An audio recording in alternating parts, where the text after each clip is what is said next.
அஸ்ஸலாமு அலைக்கும் வரஹ்மத்துல்லாஹ். மும்பை சேர்ந்த சில மாணவிகள் தொடுத்த வழக்கினுடைய ஒரு தீர்ப்பானது ஒரு இடைக்கால தடை ஒன்று உச்சநீதிமன்றம் இன்றைக்கு வழங்கியிருக்கிறது. இந்த வழக்கினுடைய பின்னணி என்னவென்று சொன்னால், என்ஜி ஆச்சாரியா என்ற ஒரு கல்லூரி நிர்வாகம் ஒரு சுற்றறிக்கை ஒன்றை வெளியிட்டிருக்கிறார்கள். அதாவது கடந்த ஜூன் 26ஆம் தேதி கல்லூரி மாணவிகளுடைய உடை சம்பந்தமான ஒரு டிரெஸ் கோடுக்கான ஒரு சுற்றறிக்கை வெளியிடப்பட்டிருக்கிறது. அந்த சுற்றறிக்கையில கல்லூரி நிர்வாகம் கட்டுப்பாடுகளை எதை விதித்திருக்கிறார்கள் என்று சொன்னால், ஆடையில சில கட்டுப்பாடுகளை விதித்திருக்கிறார்கள். எது மாதிரியான ஆடைகளை அணியணும், எது போன்ற ஆடைகள் அணியக்கூடாது என்று சொல்லக்கூடிய அந்த சுற்றறிக்கையில, அதாவது இந்திய கலாச்சாரத்தின் அடிப்படையில் உள்ள உடையை அவர்கள் உடுத்திக் கொள்ளலாம், மேற்கத்திய கலாச்சாரத்தினுடைய உடையையும் பெண்கள் உடுத்திக் கொள்ளலாம். ஆனால் இஸ்லாமியர்கள் அணியக்கூடிய முகமும் கையும் மட்டும் வெளியே தெரியும் விதமாக உடலில் உள்ள பாகங்களை எல்லாம் மறைக்கக்கூடிய இந்த ஹிஜாப் என்ற இந்த ஆடை முறை இந்த கல்லூரி வளாகத்திற்குள் தடை செய்யப்படுகிறது.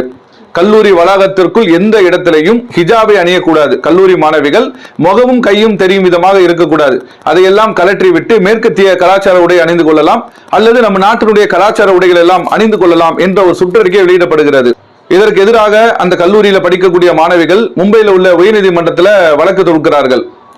அந்த வழக்கை விசாரித்த மும்பை உயர்நீதிமன்ற நீதிபதிகள் கல்லூரி நிர்வாகம் இட்ட கட்டளை சரிதான், அது சரியான ஒரு நடைமுறைதான் என்ற ஒரு தீர்ப்பை அந்த கல்லூரி நிர்வாகத்திற்கு சார்பாக வழங்கி இருக்கிறது. அந்த கல்லூரி மாணவிகள் இந்த வழக்கினுடைய மும்பை உயர்நீதிமன்றம் வழங்கிய தீர்ப்புக்கு எதிராக உச்ச நீதிமன்றத்தில் மேல்முறையீடு செய்கின்ற பொழுது இந்த வழக்கை விசாரித்த உச்ச நீதிமன்றம் பல கேள்விகளை சரமாரியாக கேட்டிருக்கிறார். கல்லூரி வளாகத்திற்குள் வரக்கூடிய இஸ்லாம் அல்லாத இந்து மதத்தை சார்ந்த பெண்கள் பொட்டு வைத்துக் கொண்டு வருகிறார்கள்.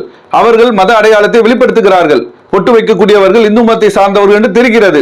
அதனால் மத அடையாளத்தை நீங்கள் கட்டுப்படுத்துவதற்காக பொட்டு வைத்து கல்லூரி வளாகத்திற்குள் வரக்கூடாது என்று சொல்லுவீர்களா என்று நீதிபதிகள் கேட்டிருக்கிறார்கள். அதே போன்று பெயரை சொல்லி அழைக்கிறாங்கல்ல, ஒரு பெயரை சொல்லி அழைக்கும் போது அது மத அடையாளத்தை வெளிப்படுத்துவது தானே.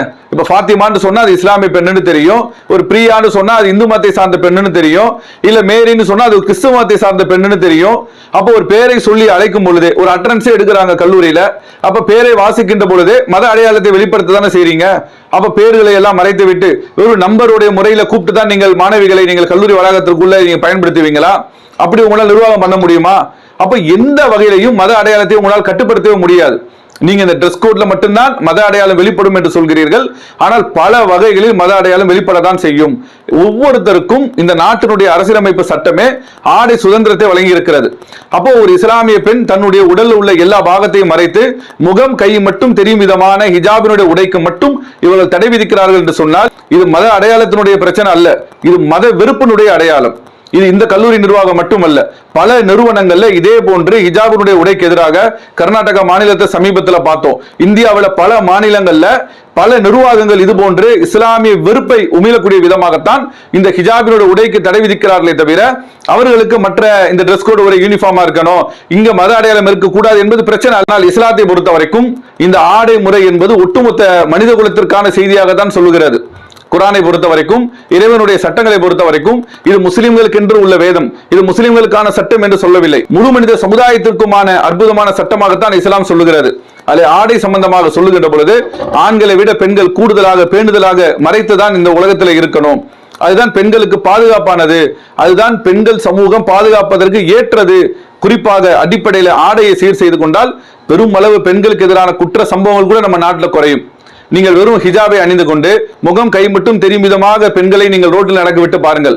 அரைகுறை ஆடையோடு எந்த கலாச்சாரத்தை மேற்கத்திய கலாச்சார உடையை கல்லூரி நிர்வாகத்துக்குள்ள அனுமதிக்கிறீர்களோ அந்த உடை உடுத்தி செல்லக்கூடிய ஒரு பெண்ணையும் பாருங்கள். இதிலே உங்களுக்கு வேறுபாடு தெரியும். பெண்களுக்கு கண்ணியத்தையும் பாதுகாப்பையும் தரக்கூடிய அற்புதமான ஒரு உடைமுறைதான் இந்த ஹிஜாபினுடைய முறை. இதற்கு நீங்கள் தடை விதிப்பது என்பது கேலிக்கூத்தான